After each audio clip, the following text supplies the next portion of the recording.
Welcome to Weekly Digest, where we highlight the works of ministers of government as they push the administration's development agenda. Scores of women and girls attended Linden's first We Lift exhibition hosted by the Ministry of Human Services and Social Security on Friday. The exhibition showcased 20 of Linden's female-owned businesses at the Watuka Guest House free of cost. Human Services and Social Security Minister Dr. Vindhya Prasad said We Lift aims to empower women and girls throughout the country. For the first time, We Lift is in Region 10. We Lift is in Linden. And it's a proud moment for all of us to be here with all of you, bringing an initiative that is very close to my heart. We Lift is not just an acronym. The acronym has great significance. Every letter stands for something that I would like women to do and to see and to be a part of. Women empowering, lifting, innovating, flourishing together. That's what We Lift stands for. It speaks to some core values that we want women to have, where among themselves they develop a very strong network where they're able to lift each other, to work together so that they can flourish in every environment. By doing that, they become empowered women, and empowered women in any situation and in any environment can be positively contributing to our nation. Additionally, some 97 residents of St. Cuthbert's Mission also on Friday received spectacles through the ministry's Eye Care initiative. The government, through the Ministry of Public Works, awarded 9 contracts to desill drains and construct small roads and footpaths to enhance the community of Victory Valley. The project is a fulfillment of a commitment made by His Excellency Dr. Mohammed Irfan Ali during a recent visit to the community. Public Works Minister Bishop Juan Edgil announced that the contract for the bridge linking Victory Valley to Canvas City has already been awarded. Apart from this $50 million that we'll be spending in the valley, when the president came the same day, we were over in Block 22. Y'all remember that? We were over in Block 22, and the people said to him they want a bridge. They want a bridge that links, Block 22 comes over to which? Canvas City and Block 22. Well, good. We had our people on the ground. We sent them to view the location. We took the measurements. And I'm proud to announce to you that the contract for that bridge has already been awarded and signed.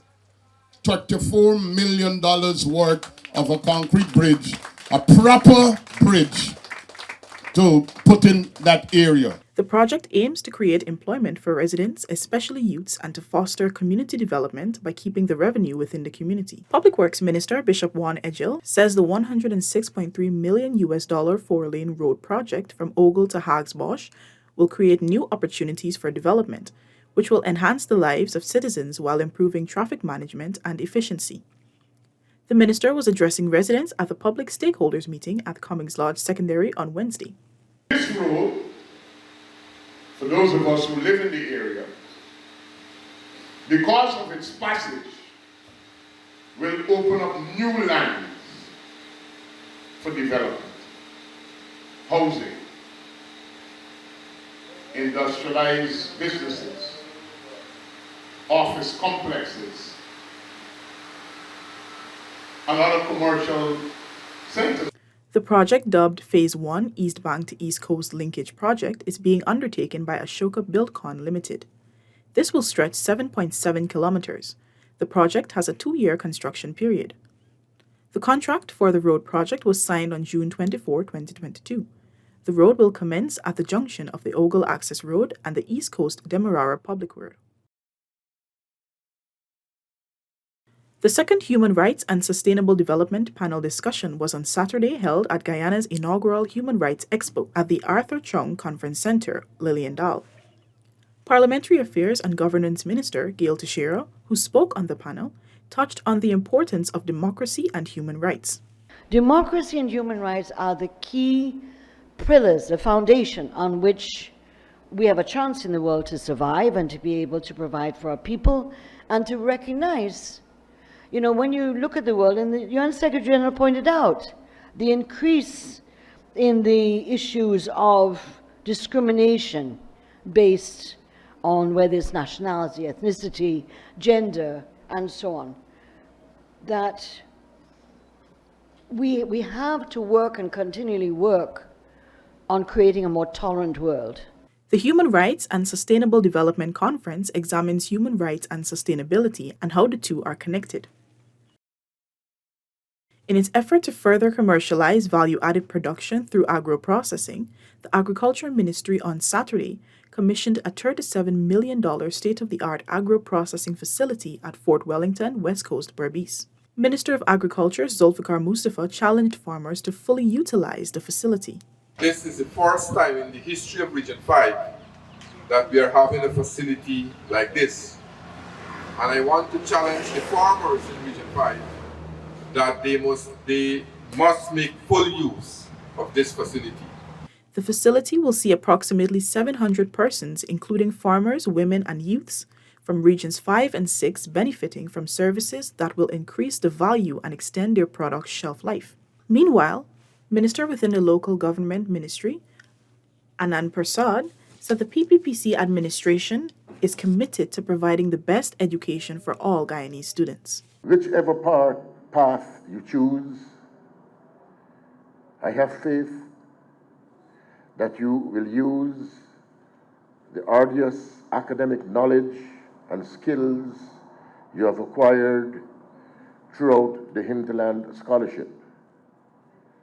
Throughout the Hinterland Scholarship Program to advance the development of yourselves and our country. As government continues to champion the agricultural explosion across the country, persons from various farming groups in Moruca Region 1 benefited from agricultural input. These include fogging machines, spray and water cans, wheelbarrows, grass cutters, and 2,587 black giant chickens. This is the execution of a commitment made by Agriculture Minister Zulfikar Mustafa to the farmers during an outreach last month. Minister Mustafa highlighted that government honors its commitment to delivering a better life for Guyanese. We are seeing today that more and more allocation, budgetary allocation, we are seeing today more and more resources are being made available to the people of our country. And we recognize that for us to develop our country, we have to invest in the people. Minister Mustafa told the farmers that government will continue to make the necessary interventions to improve the agricultural sector and is aggressively working to address the concerns of its citizens across the region. This also forms part of the CARICOM's food security agenda, which is to reduce the food import bill by 25% by 2025.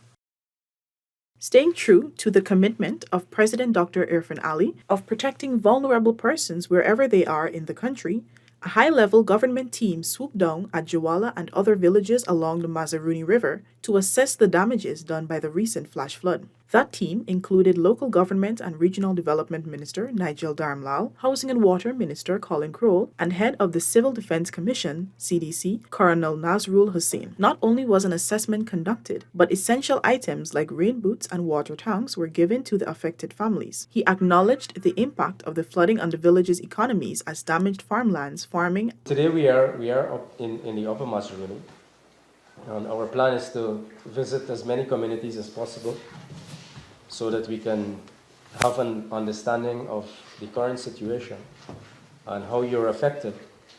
And then we report those to the president.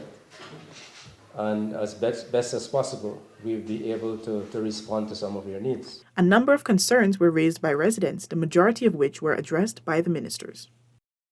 Residents of Sawari Wau, Region 9, will get first-time access to potable water by January 2023, as government continues to make the necessary interventions across the country. This is a promise made to the residents during a 3-day outreach led by President Dr. Mohamed Irfan Ali back in August. On Saturday last, the minister within the Housing and Water Ministry, Susan Rodriguez, visited the construction site to check the progress of the well. She highlighted that the interventions are part of government's 5-year strategic plan aimed at providing 100% access to potable water across the region. The minister assured the residents that plans are in place to meet their needs. We are going at a rate where we may even achieve that before 2025. Because as we come out into communities and we meet with you, and as the president goes out and meets with people, he has to respond. And so we make resources available to ensure that our people can live more comfortably, that their lives can improve. The residents were encouraged to properly manage and maintain the system. As the government shifts into overdrive to bring a better life to Guyanese, more than 500 residents of Coradona Region 9 will soon benefit from first-time access to potable water. The $48.6 million contract was awarded to A&E Construction Supplies and Services to expand the water distribution system. The project is slated to be completed by January 2023. This is a follow-up to a 3-day outreach led by His Excellency Dr. Mohammed Irfan Ali to several communities in the region back in August. During this outreach, residents indicated that only 50% of the community has access to potable water. Minister within the Housing and Water Ministry, Susan Rodriguez, affirmed that Guyana's indigenous people will not be left out of the government's transformational agenda. Some $500 million has been injected into the region to improve access to water since 2020. The aim is for every community to have 100% access to potable water by 2025. That's why I said very positively and confidently that we will be able to achieve our target, the latest by 2025, but before 2025. The major undertaking forms part of the United Nations Sustainable Development Goal 6, which speaks to providing safe, reliable water to everyone by 2030. Some 52 households in Quarry Region 9 will benefit from access to potable water with the drilling of a $35 million well and water distribution network. The contract was awarded to R. Kisoon Construction Company. The project is expected to be completed by January 2023. Delivering remarks at Quarry Community Center on Sunday, Minister within the Ministry of Housing and Water, Susan Rodriguez, emphasized that government is committed to ensuring hinterland communities access potable water. We want everybody to be receiving water because we have a goal. Our objective is that everybody by 2025 must have 100% access to potable water to your home. So we are working towards that. The new system will increase the area's water coverage from 20% to 95%. The drilling of the new well forms part of the government's 5-year strategic plan to achieve 100% access to potable water across the country by 2025. As government continues to push its aggressive housing agenda in hinterland communities, several village councils in Region 9 have already signed contracts to manufacture clay bricks for the Letem housing project. The largest one will be here in Shulinab, where we will sign a contract for the supply of 400,000 clay bricks with 6 teams here in Shulinab. This will provide equitable distribution of employment opportunities for many within the region. We want all of the resources and all of the money and all of the capital to be invested in the region so we can accelerate development in this region. And we're finding ways and means to do that every single day. The government will provide 600 low-income home buyers with $1 million each as part of a $600 million scheme to help offset the cost of living to their homes. With a drive of creating opportunities for learning, government has now equipped 279 more persons from Linden and Kokwani in Region 10 with various technical skills offered by the Board of Industrial Training, BIT. 65 persons from Kokwani earned certification in welding and fabrication, electrical installation, joinery, commercial food preparation, plumbing, and information technology.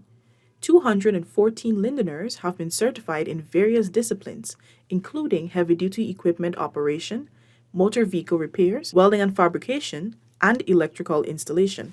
Labor Minister Joseph Hamilton, who was present at their graduation ceremony, is elated that these individuals recognized the importance of acquiring skill sets. He revealed that over $75 million was expended by government to facilitate training for 682 persons in Region 10 for 2022. We have made you employable with a skill.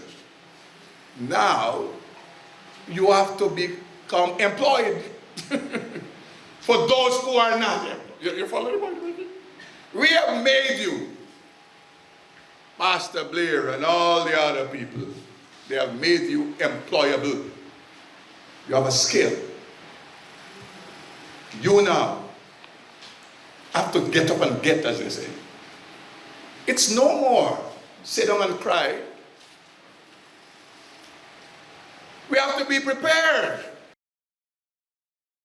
Some 62 residents of Anai Region 9 are now certified in the area of garment construction following the Community Service Officers, CSOs, graduation on Saturday. Amerindian Affairs Minister Pauline Sukai highlighted that the aim of the CSO program is to engage and extend opportunities to young people so that they are able to make meaningful contributions to their communities.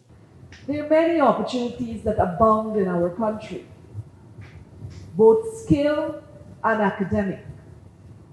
But there is still that section or portion of our population who needs support to really experience the kind of exposure but cannot afford it.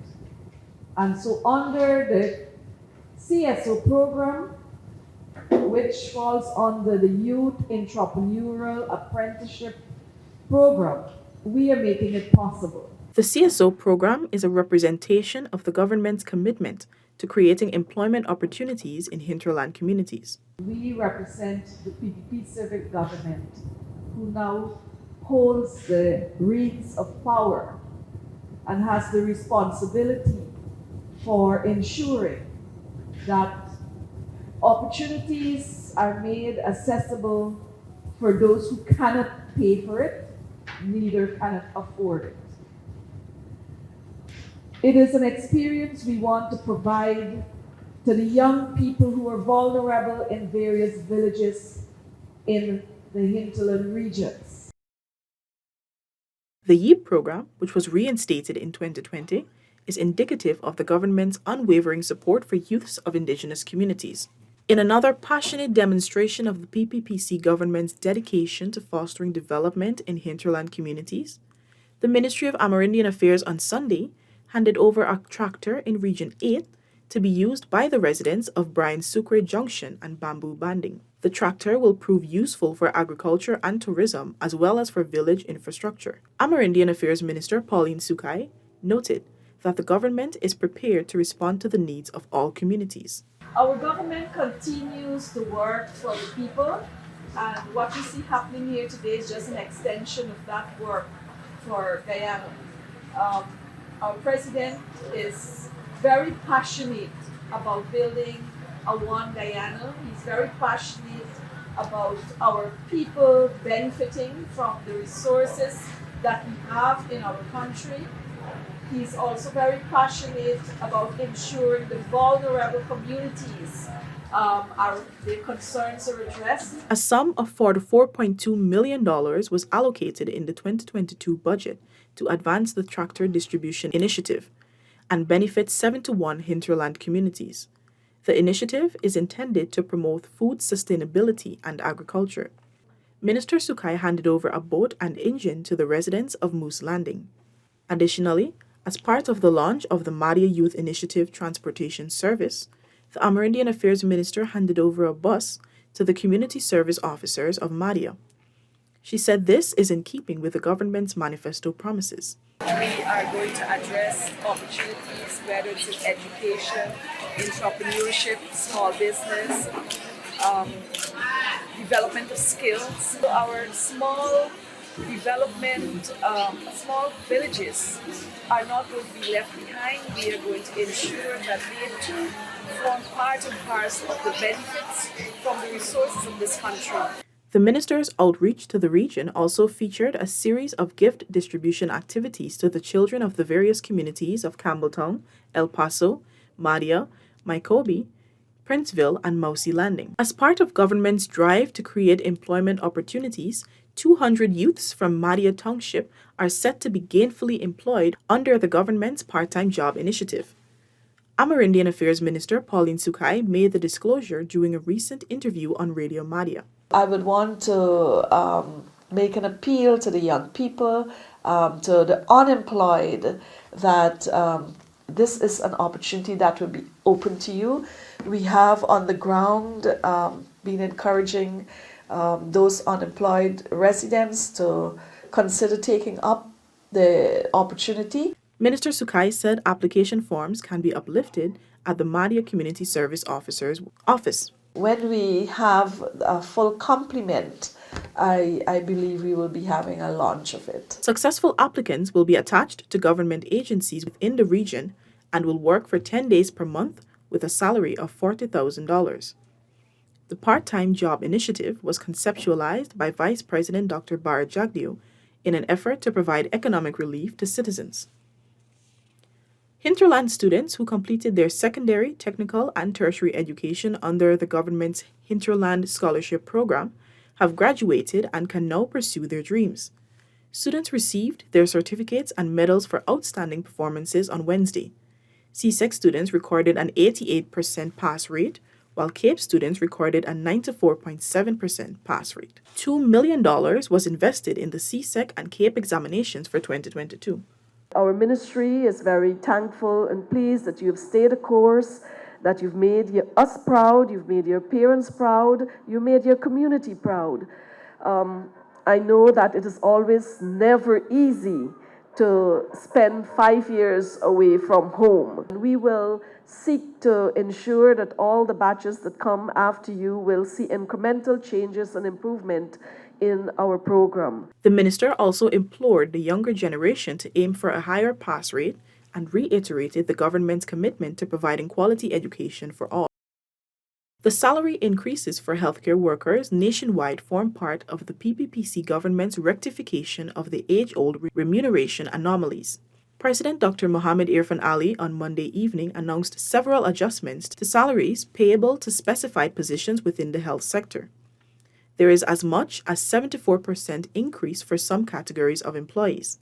This is in addition to the 8% across-the-board increase already announced. During a televised program Monday evening, Senior Minister in the Office of the President with responsibility for finance, Dr. Ashni Singh, pointed out that the undertaking will ensure certain specialized categories of jobs remain attractive to talented Guyanese. Because the public healthcare system has, of course, hundreds of very talented and very dedicated doctors, hundreds and hundreds of very talented and dedicated nurses, dozens of very talented pharmacists, pharmacy assistants, etc., technicians, etc.